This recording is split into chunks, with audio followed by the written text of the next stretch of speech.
So this is the basic kit.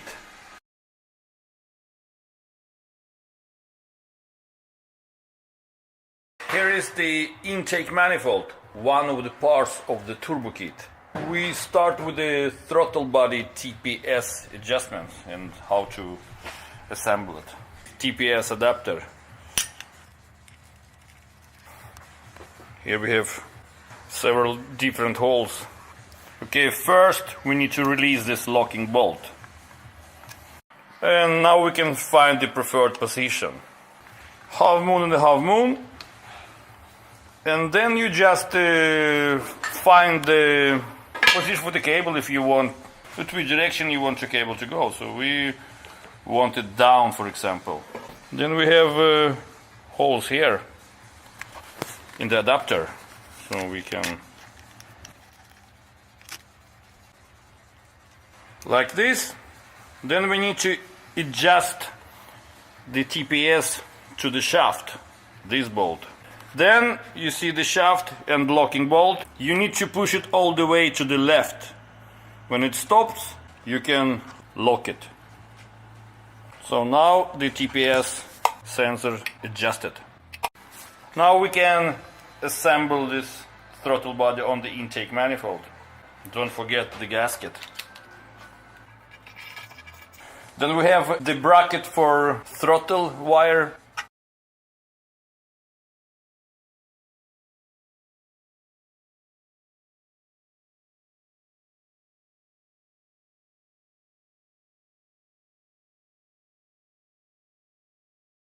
This fitting is for brake servo. Here we have 5 fitting holes for manifold pressure. So you can use for map sensor, you can use for blow valve, use it for the gauges, boost control, for anything. When you install the fuel rail, you can start with the fuel rail brackets, like this. When you install the injectors, you need to put some oil on O-rings. You can just use the engine oil. Then, of course, don't forget the adapters with internal filters. Your injectors will thank you for that. Like this. And we need to oil them too. First, you insert the injectors into the fuel rail. Like this. And you can feel it, so it's turning around, not too much resistance. Then you insert it into the intake manifold flange. Push it carefully down. Bam! Then you can tighten it. You're ready to go. But of course, if you have inline 6, Mercedes inline 6, so it's probably better that you use all 6 injectors instead of 2. So on our manifolds we use the universal T3, T4 flange, so that you can use both T3 and T4 turbos. For example, now we're going to use Fat Boy T4. Then we used those holes for the T4. If you use T3, you use those 4. The most simple way to install turbocharger is to start with the turbine housing. Start with the hot side. Don't forget the gasket. Then you just... So let's say we have the turbine housing on.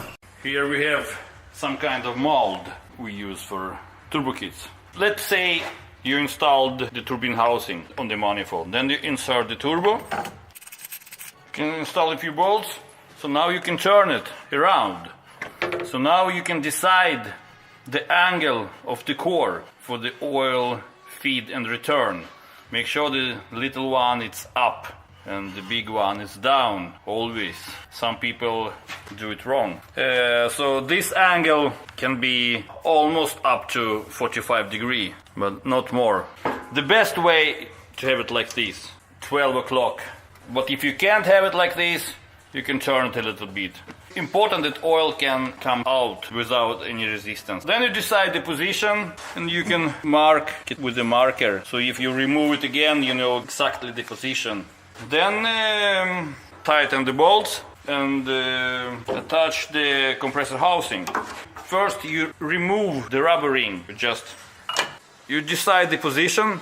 Maybe you want this way with the pipe, maybe you want to go down. So you decide the position and you mark it with a marker. So you know the position. Then you remove the compressor housing, install the ring, put some oil on the ring, and then back with compressor housing. You see the dots here, you marks. So this is the right position. So schmack, and you can install the bolts and tighten it. Oil feed. Don't forget the gasket. Before you install the flange, always set the restrictor into the hole. So, have the flange on, you can see the restrictor inside the hole. Oil feed hose, banjo. Yes, you can see here, it goes from here and around the engine. It's come up here into the relocator. And oil feed comes from the relocator, from here. Like this.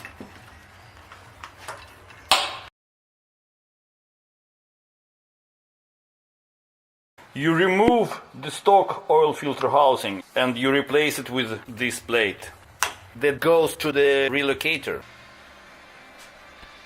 And if you use oil cooling from our kit, from this plate, this hose goes to the oil cooler. Then from oil cooler it goes to relocator, the pressure hole, this one, and from relocator it goes back to return to the engine.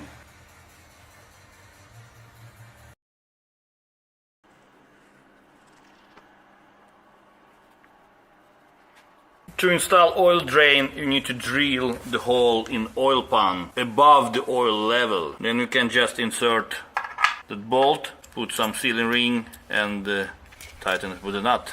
An oil drain hose goes from the turbochargers in down to the drain hole.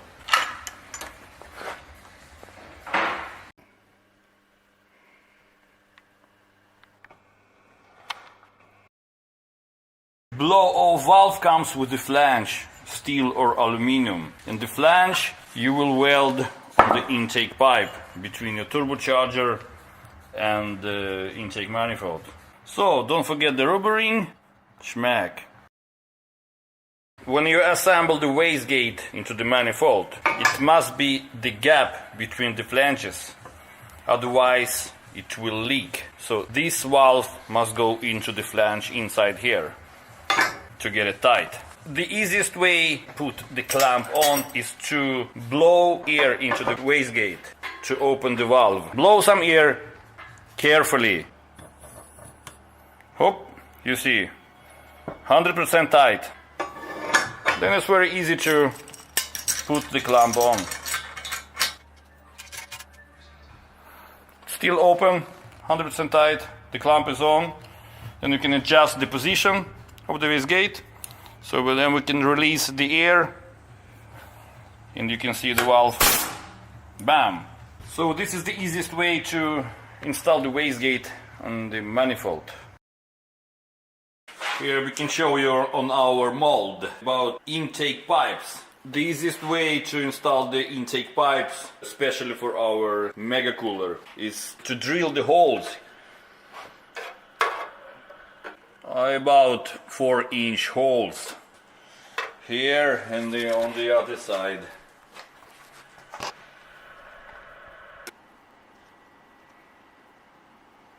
And it goes under.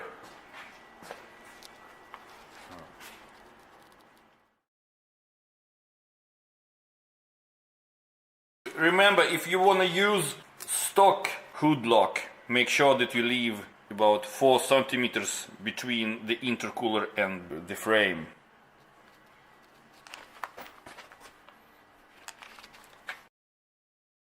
When you install our trigger wheel in front of the crankshaft, you just replace the harmonic damper with the trigger wheel. If you have 104 engine, then you even need the pulley from M103. Some 104 models has different hub. Then you even need the hub from 103 engine. Hub and pulley. And here is the numbers. It depends what kind of ECU you're using, so it's always best to install the trigger wheel in regular position. When your engine is in top dead center and the cylinder first piston is up, then you can install the trigger wheel so you have about 14 teeth between sensor and the gap. When you're done with the trigger wheel and the engine is in top dead center, you can use white Sharpie or some paint color and mark. So you can use it for strobing with the timing light to adjust the ignition.